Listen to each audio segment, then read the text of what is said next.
Oh, welcome back to another episode of Subscription Radio, where we have with us today a very special guest, David Silverman, who's with Brewbike.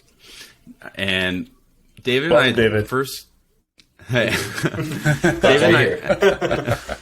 David and I first connected, I think it was probably 3 weeks ago, and we were introduced through a mutual friend, and we had a really long, interesting conversation about both, I would say, like David, the way that they've built their business and David's own like ethos and perspective around building a brand. And so I thought David would be the perfect person to come on and sort of talk a little bit about his background, and what they've been doing at Brewbike and just some of the discoveries and challenges they've encountered going from a what would, I guess, in most ways considered not a direct-to-consumer business pre-pandemic. And then this thing called the pandemic happened, and that completely sort of changed the strategy. And I would imagine, well, we'll let David go into that. But without further ado, David, welcome to the show. Thank you, guys. It's really exciting to be here. Yeah, I think, like, by way of introduction, I work for a company called Brewbike. We're a mission-driven coffee company. We exist to empower young people through entrepreneurial experience, and we do that by giving them the keys to their own coffee business on college campuses. So they run their own business from end to end. Everything that you could imagine goes into a coffee business, they do. And until March of last year, that was the whole concept. And I was actually in college March of last year. And then, right around the time I graduated, the world went into lockdown, and our revenue went to zero, and we had to figure something out. So like everyone else, we launched a direct consumer concept. And since then, we've grown that business, and we're still in the fall, we're getting back to our core business, which is still retail on college campuses. But now we have this sort of extra leg to our journey for the customer, which is the ability to extend the lifetime of their business with us past graduation if we acquire them on campus. And then for folks that don't go to school or aren't in college, they can be a part of our mission and drink our coffee at home. That's the gist. Awesome. That's Brewbike, yeah. Right. So that's right. So effectively they run coffee stores or cafes rather on campus with your product. At least that was the original model. Yeah, so like it actually was started at Northwestern, where I went to school in 2015. It was originally a bike.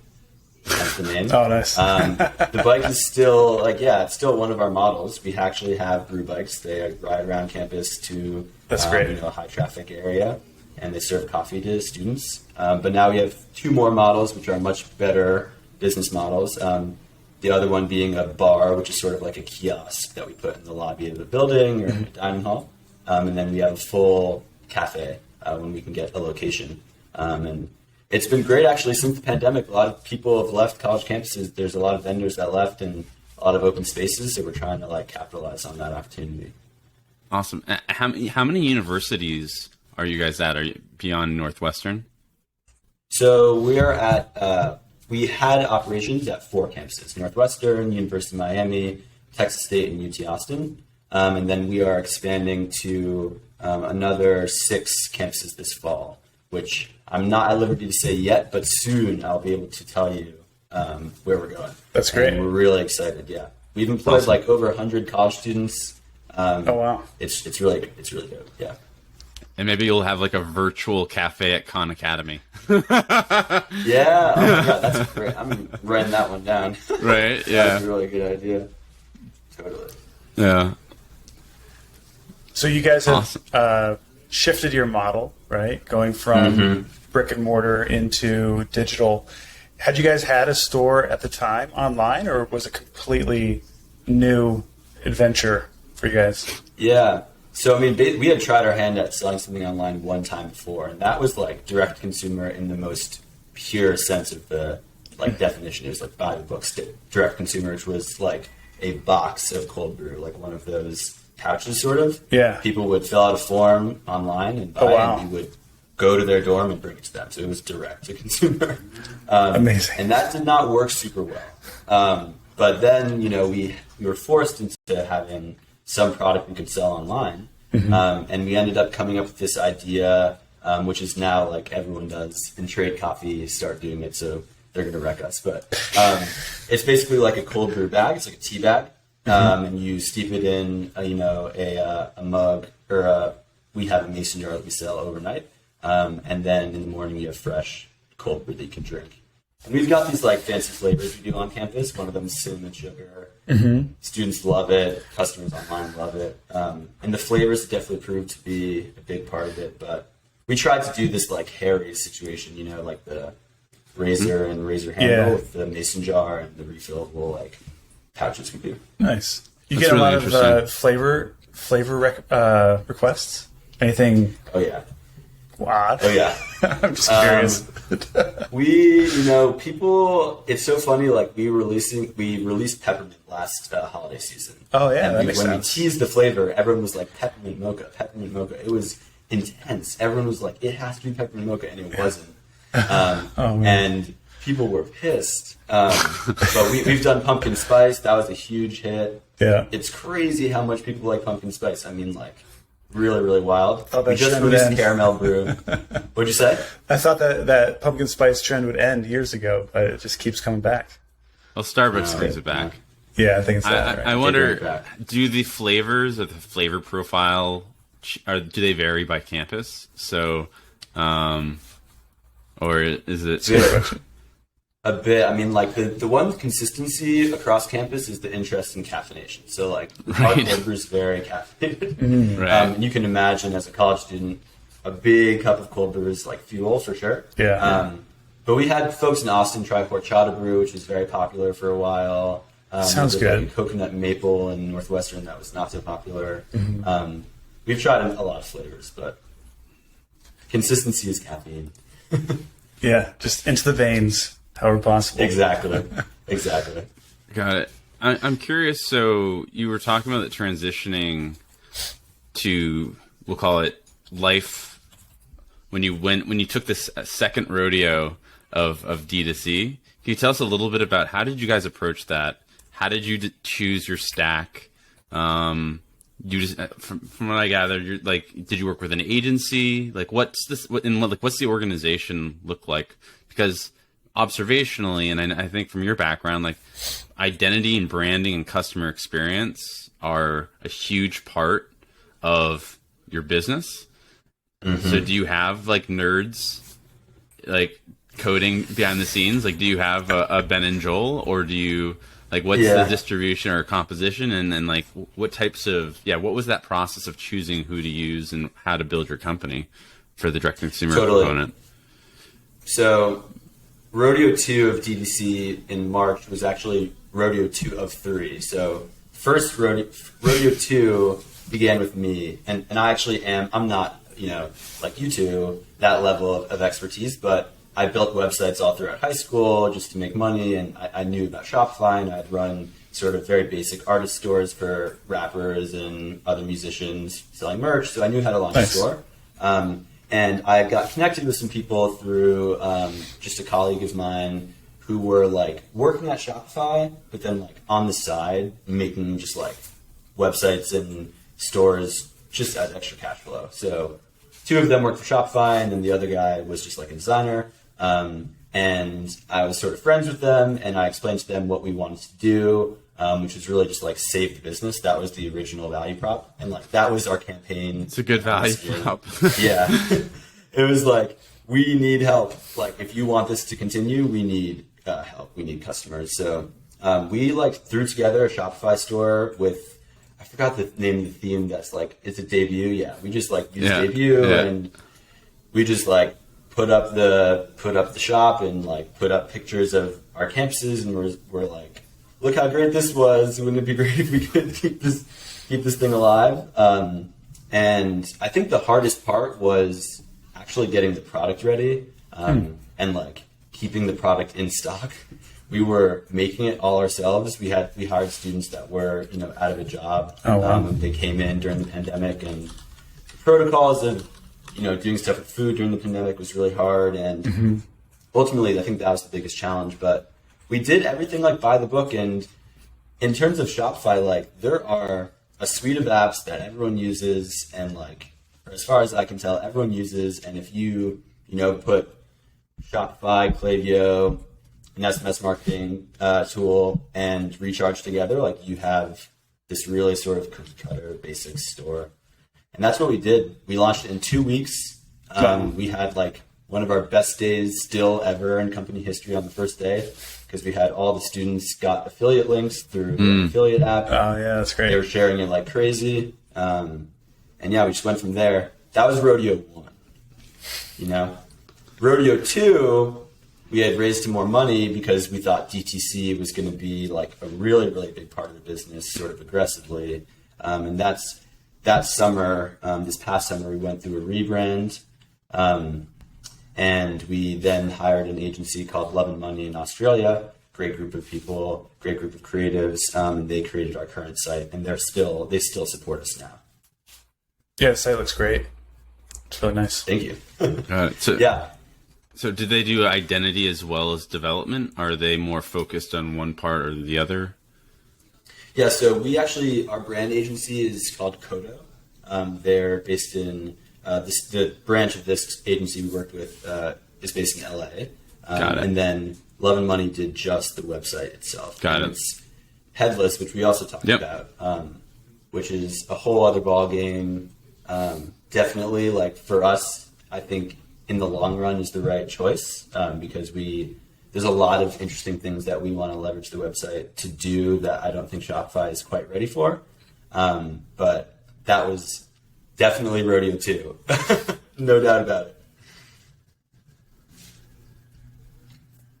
Got it. And so what's Rodeo 3? Or are we at Rodeo 3 yet? No, I guess Rodeo 3 will be the next thing. The campus expand. Yeah, got it. So like we're launching an app. I think that's Rodeo 3. And that's where like the whole idea of subscriptions becomes a lot different for us, and like how we want to have sort of use the concept of subscriptions of just like some sort of recurring charge to make in-person coffee a little bit different. So like right now we have subscriptions on our website. I think that like I have a sort of framework of how I see subscriptions, how they should work. And we're trying to do that online, but there's definitely an element of how can we take everything that's great about DTC subscription and the popularity of it now and then apply it to an in-person experience, especially in such like a specific type of community like a college campus. What have you found with your subscribers, particularly if they're students? Obviously in school, out of school, do they stick with the coffee routine? Any interesting observations there? I mean, it must be a unique challenge compared to other subscriptions.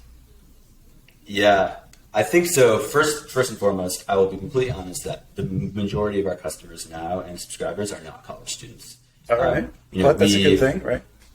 Yeah, it's a good thing. I think what's going to be a bigger challenge is like how do we convert a customer from freshman year through senior year, and then from senior year to a subscription through DTC. We've identified and we're looking into this idea of like when they move off campus and how that could be a nice sort of in-college point to convert them to DTC. But in terms of like the current online customers and their subscription habits, I think like what we've seen be the biggest draw for someone is the fact that this is all natural flavored cold brew that tastes really great. And it's not their everyday coffee. So they're not like going to subscribe to something that comes every week. It's much closer to 30 to 60 days because this is their second or third cup. It's a special drink. It's something that they have maybe like a couple times a week. Interesting.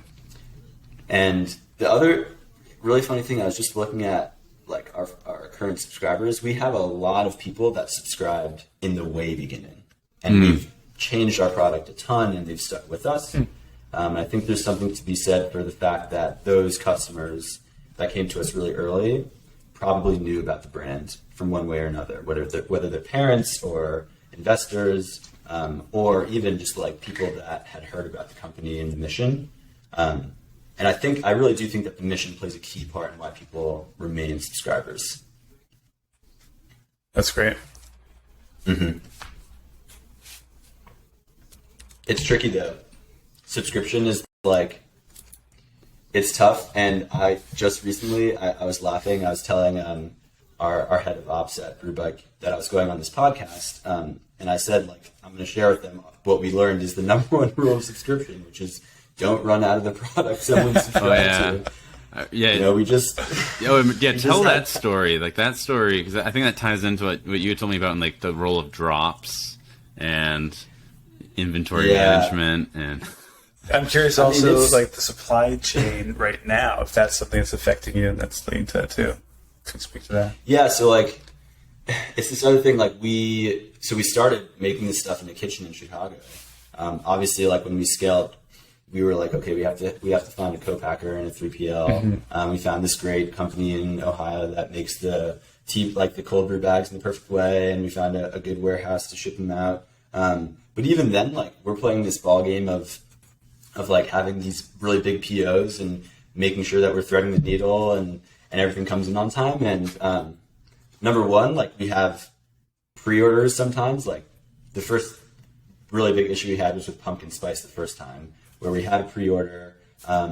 It went out and it sold like crazy, but it was like not synced correctly. Like this is like classic DTC e-commerce problem, right? Like it's like everything went well. We charged the cards, like people bought the product. Like it should be that simple, but it didn't sync right with 3PL software and Shopify. So like I had to manually move orders from one location to another for like 800 or so orders. Oh, jeez. It was wild. And then most recently, you know, we have a flavor called chocolate brew. It's really good. It's super delicious. We ran out of chocolate brew, sold it too fast. Like, you know, like the whole, just regular customers that were trying it the first time, they really seemed to like chocolate brew for some reason recently. And we ran out, and we had to tell subscription customers that we ran out. Their subscription would be delayed. We refunded all of them. And even that in recharge, it's funny, like if you think about subscription, like I wrote these pillars down that I want to share with you guys, but one of the pillars of my ideal subscription is that it's special, right? Like the customer should feel special. They should feel like they're getting catered to in a particular way. Like in my mind, subscription should be close to like concierge service or like white glove as best as you can get to it, even with the business our size. Yeah. I mean, we really do that from a customer service standpoint, but we weren't able to fulfill that product. So like we went ahead and refunded everyone this upcoming charge, and it's really hard to do. So in recharge, what we ended up having to do was refund them for a previous charge, rather so than the upcoming one. Interesting. Yeah. Interesting. Yeah, although that would be affected if the person had only bought one product. So depending on anyways. Oh, that's a great point. Huh, man, and so how do you guys have like a solution for this going forward? Yeah, for sure.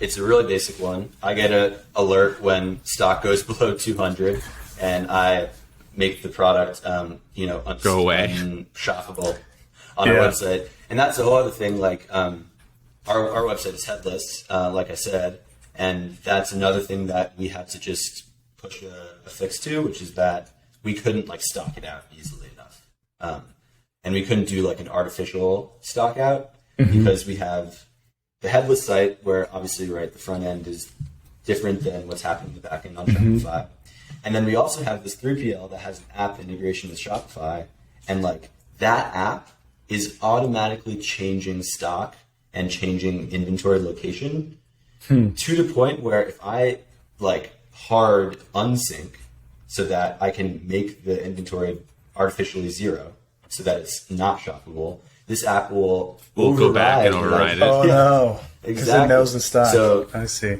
Because it knows the stock. So we now have a really good solution, which is we can like manually say the products are unshoppable on the front end. And when it gets below 200, I turn it off so that our subscribers don't get affected. Yeah, right. Because that's such a. Even when you mentioned that was something. Honestly, I was like, oh yeah, it seems like obvious. I hadn't thought of that. I hadn't considered that. You have we'll call it committed inventory to your subscription customers, and then you also have these one-time customers who are trying to buy. And that's, because it's not a matter of just inventory. It's almost like outstanding inventory versus spoken for inventory. Totally. And like, I'm a huge fan of stocking out for one-time customers, right? Like, I'd love it if you came to my site with a high intent of trying to get chocolate brew and you're like, oh my God, it's sold out. Right. But that is not good for a subscription customer. That's like, right. Like the definition of what you do not want to do for them. The whole idea of catering to them, being the concierge, you want to make sure they keep getting their coffee. New customers haven't entered that experience quite yet. Club. Right. That club, like joined. Exactly. A perk of being in the club. Perk. Yeah. Actually, I was browsing the site before. I noticed a lot were out of stock, so I was impressed in the sense that, you guys are really going through a lot of products. Are you able to request to be notified when it's back in stock? It's something I'm working on now. So it's like what we're going to end up doing is we use Attentive. So we're going to end up saying, like, if the URL is such and such, like, show a pop-up that says, do you want, like, back in stock notifications, sign up for this list, because we just want as many SMS subscribers as possible. Right. So I think that's how we're going to end up handling it. Right. So that's if they're on the PDP page, not if they're just browsing the general page. Because I know your general catalog shows like 50 products. Some of them are in stock. Some of them are out of stock. So the pop-up would happen only in the case where they go in and they actually visit the PDP page of an out-of-stock product. Got it. Makes sense. Exactly. So could you tell us a little bit, like, what are the tools that you guys are using? You're using Attentive for SMS. And that's for we'll call it like one-way, like, marketing messages for the most part. Is that okay? Yeah. So we use Attentive for SMS. Attentive is it has an inbox and you can do conversational. That's right. Yeah. We're pretty aggressive with how much, like, we leverage the conversational aspect of it. So we do our best. We use Gorgeous for customer experience, and that integration with Attentive is pretty good, so you can actually have some two-way communication there. We use Klaviyo for email. We use Recharge. And then I think the last relevant part of our stack truly is that we use Square on campus. And it's relevant because if you do, in one of your previous episodes, you guys talked about Klaviyo and how you can have custom events. Well, I just figured out through, what do they call it? Not If This, Then That. It's a Zapier. Yep. With Zapier, you can connect Square and Klaviyo so that I can have, like, a purchase event in store go into the customer's Klaviyo history. Oh, that's great. Nice. Yeah, because, ideally, we'd like to know what year the customer is at school, when they're going to graduate, and then time it so that if they just make a purchase in store and they get the receipt, that we can follow up quickly and say, hey, we know you're a senior or you're moving off campus. You should try this product that you can make at home instead of having to go into the store. So yeah, that's all the stuff we use at the moment. I'm trying to think if there's anything else, but I think that's basically it. Yeah. And I'm curious, do you guys do all of your email marketing in-house? Do you work with an agency? It's all in-house.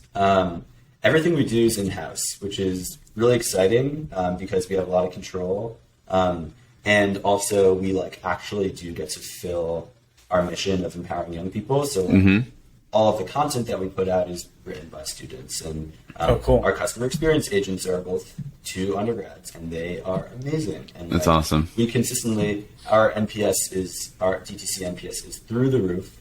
And the number one thing people come back with, other than this is, like, I like the flavor of this coffee, is that the customer experience is amazing.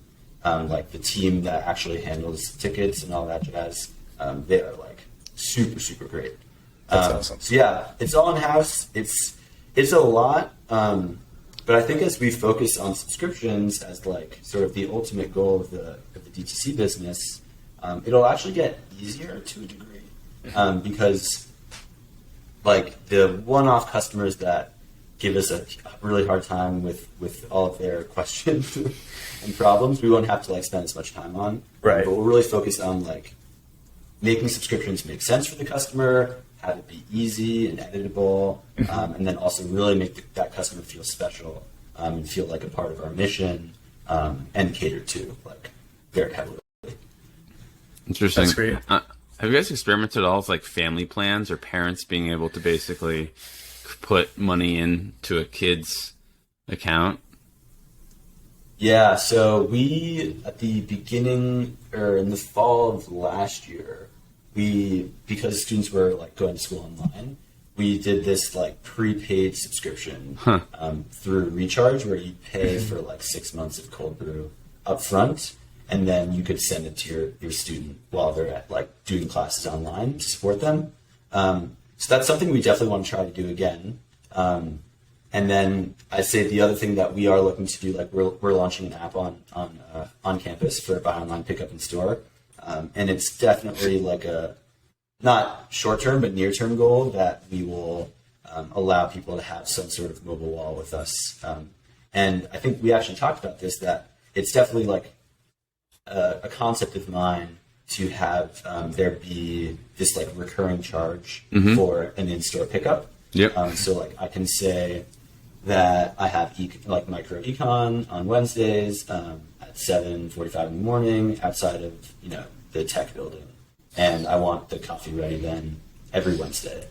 That's amazing. And then the issue there, right, is actually it's funny because it's the same little nudges and same little like tweaks to the subscription that you do with TTC in terms of like pausing or swapping or editing some sort of little like inclusion. For us, though, it might be like moving it from one location to another on campus, or it might be, again, pausing it. Like, I don't need it today. I made coffee at home.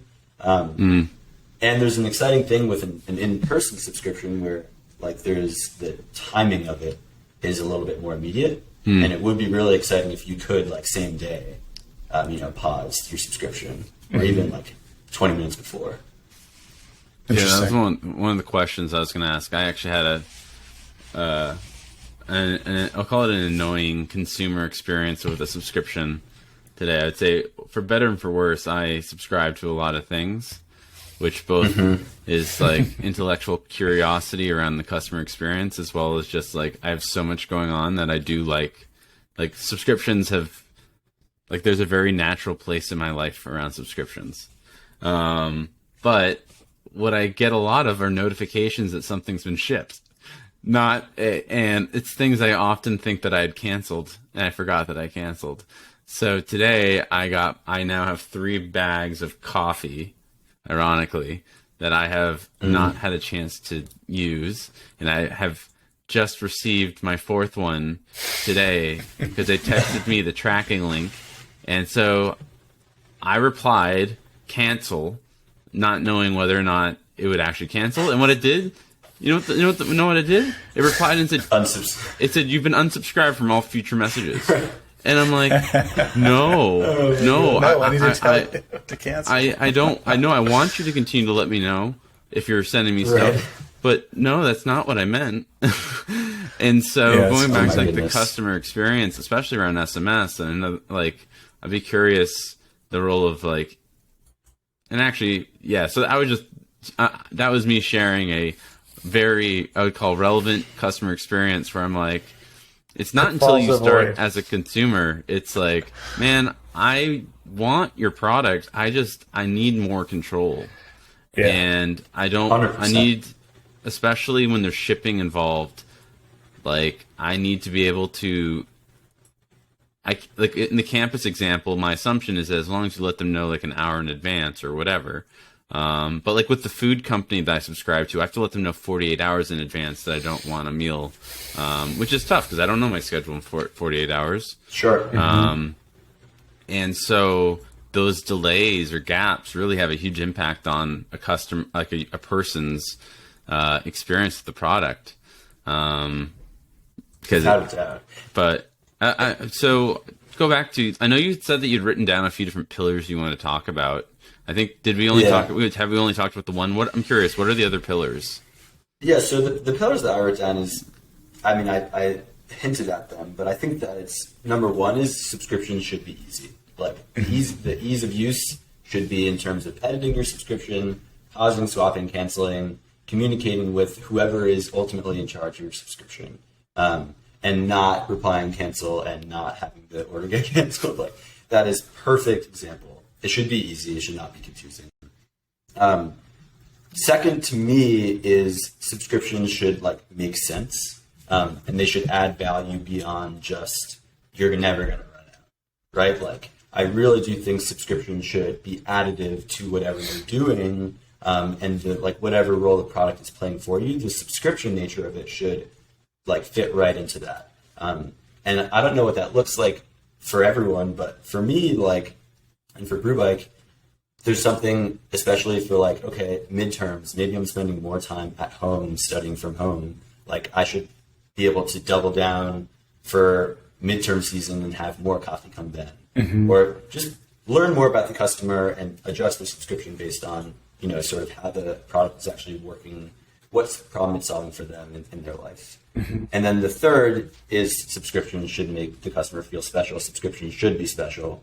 I think that's sort of like loyalty, access to new things. Like we have 3 tiers of customers at Brewbike that we're already sort of communicating with differently. The first is regular customer, second is the tech subscriber, and third is a subscription customer. So we give subscription customer access to product first, then the SMS subscriber, and then the regular customer.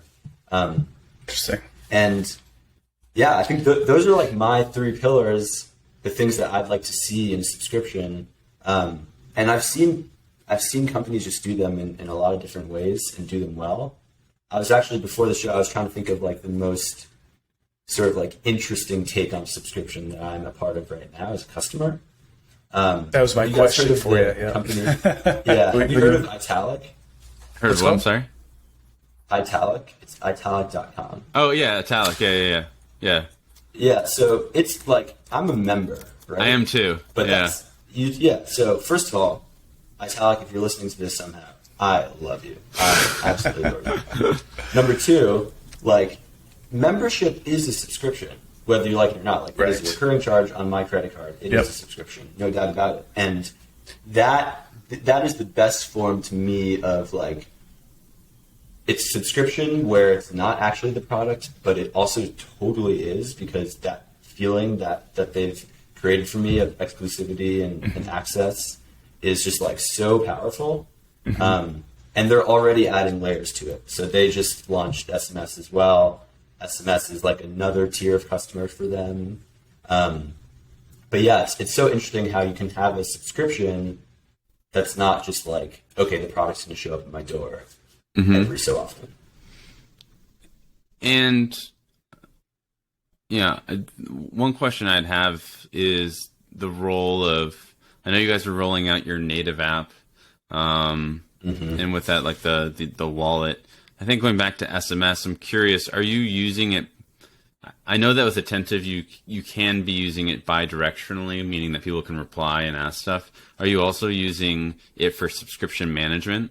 So enabling someone to pause, like basically providing them like the menu or sending them the menu. I think Electric SMS was an early player, at least in the Shopify world, of effectively they would text you a menu of options, whether it's to skip, to cancel, right, etc. Yeah, and then they got acquired by Recharge. Is that something that you guys use? Really? Yeah. It got rebranded. Oh, damn. Yeah, Attentive has the only thing that they have in terms of the journey for subscribers is updates on your subscription. So like you have an upcoming charge. They also have a reply to buy feature for one-time products. So that works really well for us if we have like a limited release cold brew to offer our subscribers. You have your shipment of cinnamon sugar is coming up. Would you like to add caramel brew, our new limited flavor, to the shipment? And that's a reply to buy feature, which is really cool. But they do not have like reply to pause or reply to cancel.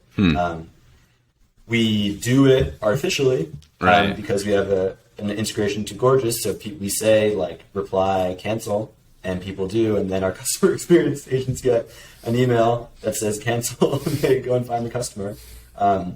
But there's nothing super native. But I would say to anyone starting like a DTC business that's doing subscription, this is a lesson that you can really fabricate any sort of experience if you have good people on the receiving end of the request. Like, we actually, for a while, actually even still now, we send our updates from perks at brewbike.com, which is the name of our subscription program. Mm-hmm. And it's just another email, goes to the same customer service folks, but it's the subscription email. And right. It's like, we prioritize those requests, we get to them faster. Even with a super small team like we have, we're able to create this sense of like, you're a part of a special tier of customer. But yeah, it's something I'm hoping Intensive does soon, is like sort of double down on the subscription front.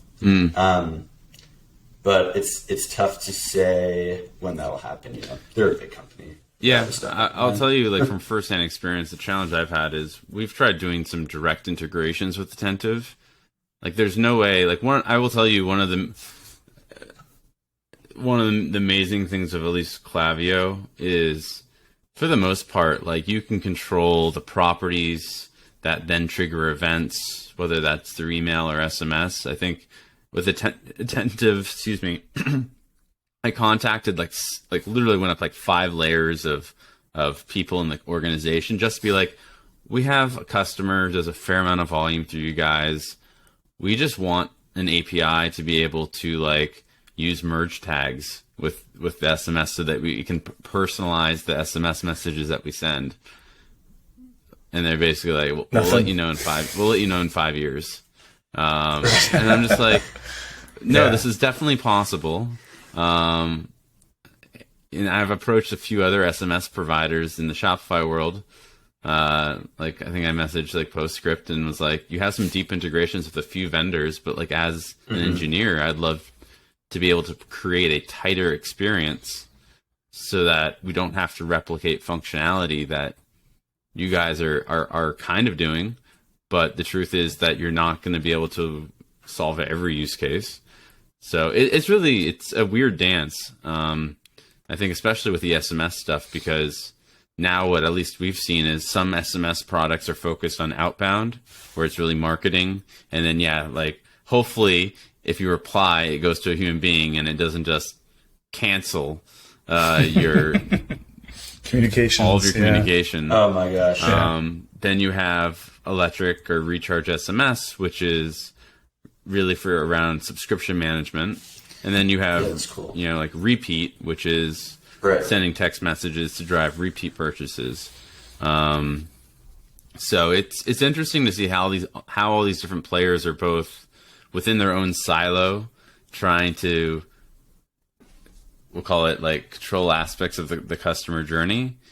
But as like a third party or a brand that's trying to tie together a unified, cohesive experience, it's a bit of a challenge. It's a huge challenge, and honestly, like, as someone that's really interested in sort of the 0 to 1 phase of especially a D2C business, there's like so much to be said for all the things that happen and are going to continue to be like produced in native Shopify. That's something like when Shopify email came out, that was the first thing we sent a marketing email from for Brewbike, and it was really easy. And the segment from the customer segment happened automatically. It was suggested by them. The design was pretty good right off the bat, and it worked. And we were like, "Wow, email marketing works!" Like, who would have thought? And then we ended up like pressing really hard on that. But I see companies like Shopify starting to sort of not solve the problem, but offer like a really sort of entry level, at least the beginning of something that is one-stop shop, a bit more that way. But yeah, I mean, we use Repeat as well. That was something I forgot from our stack, and co-op commerce too, which is how we ended up getting connected. But they're all great. They all serve a purpose, but it is really hard to manage all of them at one time. I'm curious, what prompted you to change? Because I didn't realize you started using Shopify email. What prompted you to switch to Klaviyo? Like, was there a stage? And like, what was there a specific moment or experience? Yeah, that's a good question. I don't think that there was a reason. It was actually more like we were growing as a company. We were hiring new people, and like someone that we hired was a really like amazing employee who clearly had a mind for DTC that we didn't have. And their native email client was Klaviyo. Actually, man, I'm leaving so many steps out in the story. We were on HubSpot first. We had like a consultant that was working for us. We went on HubSpot email. I hated HubSpot. I hate HubSpot so much. It's so confusing. And I think ultimately, like, we were using HubSpot for customer experience and like customer service and for email. I'm very like aesthetic focused and design focused and brand focused, and Klaviyo is just so much easier that way. But we ended up switching to Klaviyo because I also, if my rep hears this, he's going to be upset, but I got a really great deal, like a real kind of unbeatable deal. So that was a big factor as well. But yeah, Shopify email is awesome. I really like it. I like the basic stuff. I think the more basic you can be and force yourself to like really focus on what you're saying to the customer, I'm very big on things like that. Yeah, I mean, I think the challenge, or at least in the last, like, we'll call it 10 minutes of conversation, I feel like with most of these tools, where things break down is the nuance, right? Like, so Shopify email works great up until a point until you want to do something. I'll just, quite frankly, rail on Attentive again for a second, because that was a really frustrating experience I had, where like Attentive is awesome unless you want to incorporate any sort of personalized information, where if you're sending emails, this idea of being able to use merge tags is just obvious. And so I will say, like, I've been bullish recently around like Klaviyo SMS. I know that there's people who, you know, it's a fairly, we'll call it unsophisticated, or it's a fairly early product, but Klaviyo's done email pretty well. And I think, and maybe we can even end the session on this, because I'm curious what your answer is when you have these different, my assumption is that part of the value or part of the challenge around marketing is making sure that customers aren't getting inundated with messages or text messages and emails. How do you guys deal with that if you're using 3 or 4 different SMS providers and then a separate email provider? Like, is that an issue, or has that been an issue of like over communicating, like where someone gets a text message 2 minutes after you emailed them, or you're even potentially sending contradictory information or offers? Yeah, I think so a number of things. First of all, it happens, and it often happens with like the combination of automated messages on Attentive or Klaviyo, and then a campaign message on Attentive or Klaviyo, and not having those line up. And obviously, like, fundamentally, that would be way easier if they were at the same platform. And I do think that's coming for both. Obviously, Klaviyo has it, but to back up Attentive a little bit, it really is a phenomenal product for like campaign messages specifically, and also creating flows. And I could see a situation in which they start offering more abilities to integrate with email. I think that, like, ultimately, for the customer we've had so far, and this is not to offend anyone, but I don't mind sending a customer a lot of notifications. I actually don't think that it's a huge problem.